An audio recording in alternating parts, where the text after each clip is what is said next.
nti Rigathi Gachagua ne Ruto buli omu ali ku lulwe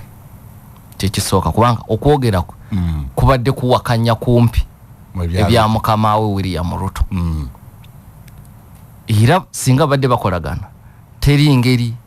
Gachagua gyabadde ayogera nga ne mukama we ayogera ku nsonga y'ekika kino kuba bandibadde bakanyiza wamu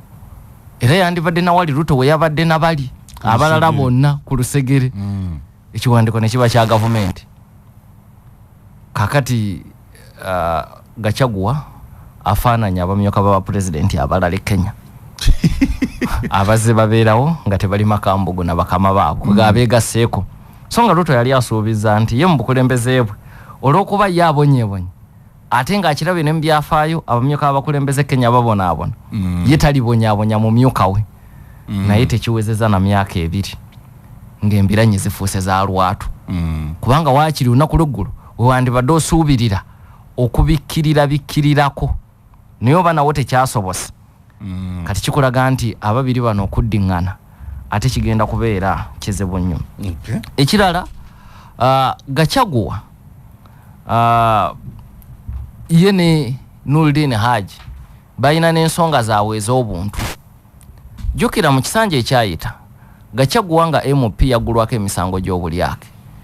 eyagimuggulako yali Noordin Haji ng'akyali Saabawaabi kakati bano bamala okuwangula obuyinza emisango egyo Noordin Haji n'agijjayo n'asaba kooti emukkirize agijjeyo Gachagua agamba emisango egyo gyali gya byabufuzi n'olwekyo ensonga zaabwe tezitandika kati tezitandise kati zitandikidde mu kisanja ekiwedde ng'amuggulako emisango yakwatibwa n'okusibwa n'asibwa ne mukomera n'agendayo Gachagua era okutuuka okuwangula obwa deputy president ng'ali kakaluka kooti naye emisango gy'obulyake gigenda mu maaso kakati ekirala kyolina okumanya nti mu lutalo luno Gachagua omulaba byonna byakola yeetonda addeyo ewa Uhuru Kenyatta ly'ekkubo lyali mu kutema kati era yeetondedde maama Njina maama wa Kenyatta mu lwatu emirundi 2 olw'ebigambo bye baakozesa nga bamuvoola mu kampeyini eyaggwa nga twasobya tuli baana tusonyiwe kakati Gachagua kyayagala okukozesa Ruto mu kujja kwe yayina ekibalo ekiyinza omutomeza nti bwe naatambulira ku bakikuyu abanene abampagidde bajja kunfuula kagologoosi nga ntambulira kwali moota yaabwe bajja kufuuka bakabonganji naafuna ekirowoozo nti kazimba abavubuka abato ababe be Bandidi Nyoro be Bakimani Ichungwa n'abalala era lulutalo lwe batadde ku Gachagua abavubuka bagamba tiketi omulundi oguddako twagala ogiwe Ndidi Nyoro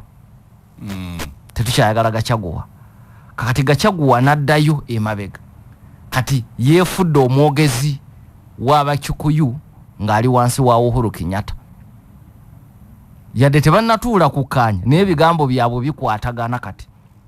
ekisinde kyabwe kikwatagana kati amannya gano ge yajjeeyo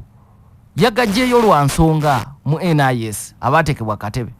abasinga obungi ku bo bakikuyu kati obaka bwe yabadde asindika obukulu nti olaba bwe tuli mu kuyigganyizibwa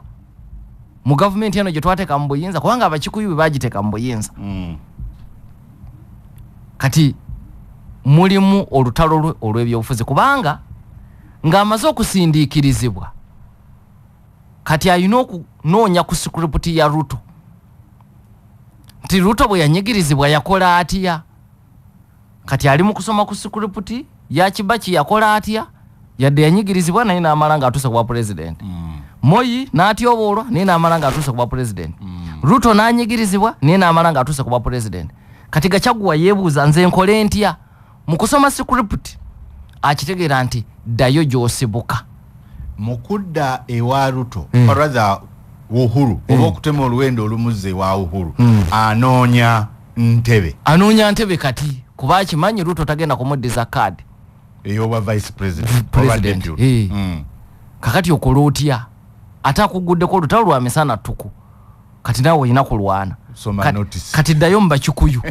ddayo mu Bakikuyu kye lwaki olaba nti mu masekati ga Kenya